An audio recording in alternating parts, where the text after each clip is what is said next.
RJD ने 2024 चुनाव के लिए जारी किया घोषणा पत्र। आरजेडी के घोषणा पत्र में 1 करोड़ नौकरी का वादा है। साथ ही साथ गरीब महिलाओं को सालाना 1 लाख रुपए का भी वादा, 200 यूनिट फ्री बिजली और 500 में गैस सिलेंडर का भी वादा किया गया। कुल 24 जन वचन यहां पर सामने आए हैं। गरीब महिलाओं को सालाना 1 लाख रुपए और यहां पर घोषणा पत्र को नाम परिवर्तन पत्र दिया गया है। आपको बता दें कि आरजेडी ने लोकसभा चुनाव 2024 के लिए अपना ये घोषणा पत्र जारी किया है और साथ ही साथ इसे नाम परिवर्तन पत्र दिया है। 2024 के लिए 24 जन वचन निभाने की बात कही गई है। तो ग्राफिक्स के माध्यम से आपको दिखाते देश में 1 करोड़ से ज्यादा नौकरी, जहां पर इस घोषणा पत्र में शामिल है गरीब महिलाओं को 1 लाख रुपए की मदद और साथ ही साथ 200 यूनिट बिजली फ्री का भी इसमें वादा है और साथ ही साथ 500 रुपए में गैस सिलेंडर का भी यहां पर बड़ा वादा किया गया है। 10 फसलों पर एमएसपी का वादा।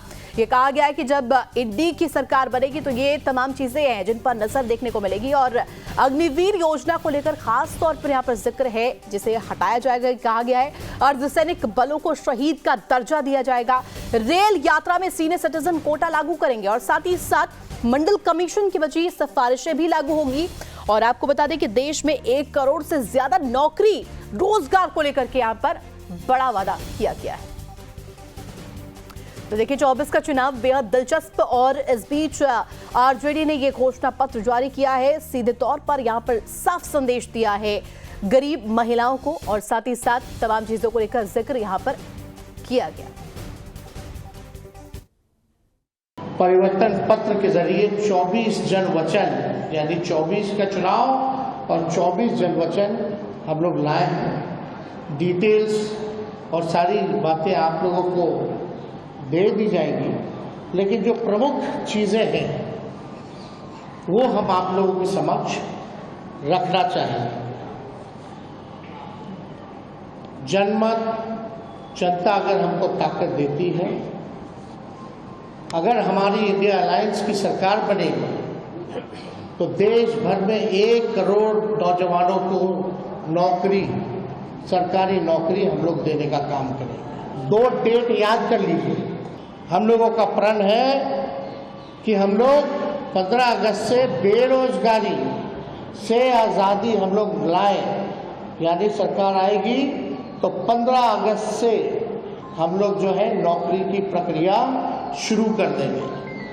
दूसरा तारीख आप लोग ध्यान से रखिएगा, जो आने वाला रक्षाबंधन है, गरीब परिवार की बहनों को हम लोग प्रत्येक वर्ष में 1 लाख रुपए का सहायता हम लोग देने का काम करेंगे। तीसरा कि 500 रुपए में गैस सिलेंडर का भाव जो है कर दिया जाएगा। आज जो है 1200-1500 मिल रहा है, तो 4.5 लाख नियोजित शिक्षकों को सरकारी कर्मी का दर्जा देंगे। बिहार में हम लोगों ने करके दिखाया है। हम लोगों ने बात की थी आईटी पॉलिसी की, हमने बात की थी निवेश की। हमारे इंडस्ट्री मिनिस्टर, हमारे पास राष्ट्रीय जनता दल के पास इंडस्ट्री मिनिस्ट्री थी, उसमें जो है 50,000 करोड़ का बिहार में निवेश का MOU साइन हुआ। आप देखिएगा स्पोर्ट्स पॉलिसी है, जो खेलने वाले हैं उनको भी हम लोगों ने नौकरी देने का काम किया, अधिकारी बनाने का काम किया। तो जो जो हम लोगों ने कहा मात्र 17 महीने में वो हम लोगों ने करके दिखाया है। कल आप 17 महीने की बात करें, नीतीश जी कह रहे थे कि मांग रहे थे वोट, मुसलमानों को कह रहे थे कि वोट हमको दीजिएगा, हम काम किए हैं, वो सब झूठ फूस मार्केट में फैला रहा है। अब हम नीतीश जी अब छोटे बुजुर्ग हैं, उनका हम सम्मान करते हैं। अब क्या क्या बोलते थे हम उस पर नहीं जाएंगे।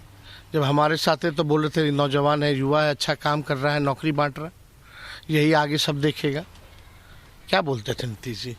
खैर अब उनकी मजबूरी है ना, हाईजैक हो चुके हैं तो उनको बोलना ही ना पड़ेगा। साथ भाजपा के चुनाव लड़ रहे हैं तो यही सब बोलेंगे, कोई एजेंडा तो है नहीं ना। प्रधानमंत्री जी ने बताया बिहार के लिए क्या करेंगे, हम तो बोल रहे विशेष राज्य का दर्जा दिलाएंगे सरकार बनेगी तो।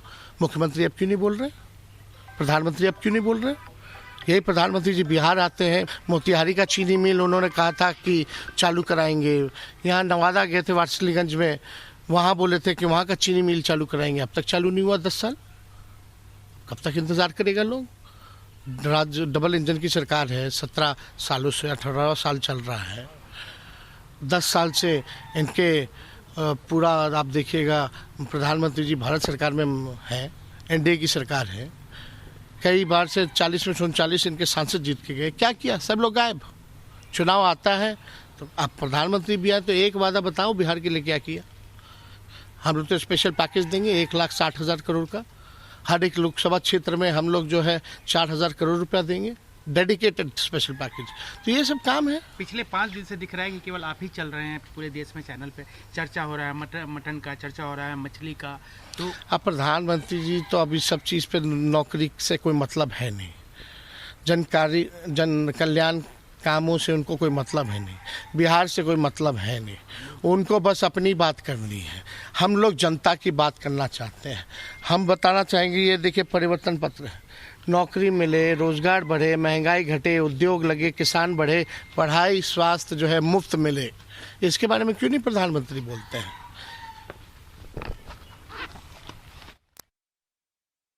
पुरानी पेंशन योजना ओपीएस को हम लोग लागू करेंगे और सबसे महत्वपूर्ण बिहार को विशेष राज्य का दर्जा हम लोग दिलाएंगे। बिहार को विशेष राज्य का दर्जा दिलाएंगे। अगला पॉइंट ये भी बिहार के लिए बहुत ही महत्वपूर्ण है। हमारी सरकार बनेगी तो बिहार में स्पेशल पैकेज अलग से हम लोग देंगे। तो मोदी जी वाला नहीं कि बंगाल से यूपी तक गैस लाइन पाइपलाइन जा रहा जो बिहार का भाग है उसका पार्ट जोड़ दिए अब बोल दिए कि पैकेज में आ गया। नहीं, डेडिकेटेड स्पेशल पैकेज बिहार को हम लोग देने का काम करेंगे 1,60,000 करोड़ का। आप देखेंगे 17 महीने में जो देश में कहीं नहीं हुआ था, 2-4 चीजें वो हम लोगों ने बिहार में 17 महीने में करके दिखाया। 5 लाख नौकरी, सरकारी नौकरी हम लोगों ने दिया। देश में किसी भी राज्य में इतने बड़े पैमाने पे किसी को नौकरी नहीं मिली।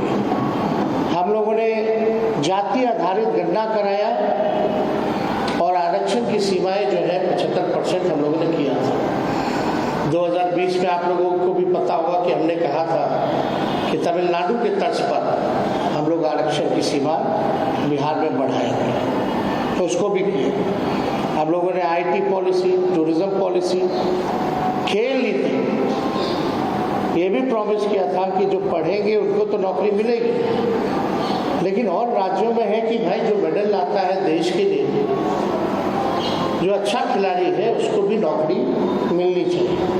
और हम लोगों ने उस नीति को भी ला करके जो है लगभग 71-72 खिलाड़ियों को नौकरियां दी और हाईएस्ट रैंक था डीएसपी लेवल का। तो इस काम को भी हम लोगों ने पूरा किया। बिजली जो है, बिहार का बिजली का जो दर है सबसे महंगा है पूरे देश में, बहुत महंगा है। बिहार के जितना महंगा बिजली और कहीं नहीं मिलता। तो हम लोगों की सरकार बनेगी तो 200 यूनिट फ्री बिजली हम लोग बिहार की जनता को उपलब्ध कराने का काम करेंगे। और फसलों का 10 फसलों का न्यूनतम समर्थन मूल्य एमएसपी जो है हम लोग दिलाएंगे। स्वामीनाथन जी के जो रिपोर्ट है, जो सिफारिशें हैं, उसको हम लोग पूरे देश भर में लागू करेंगे। इसके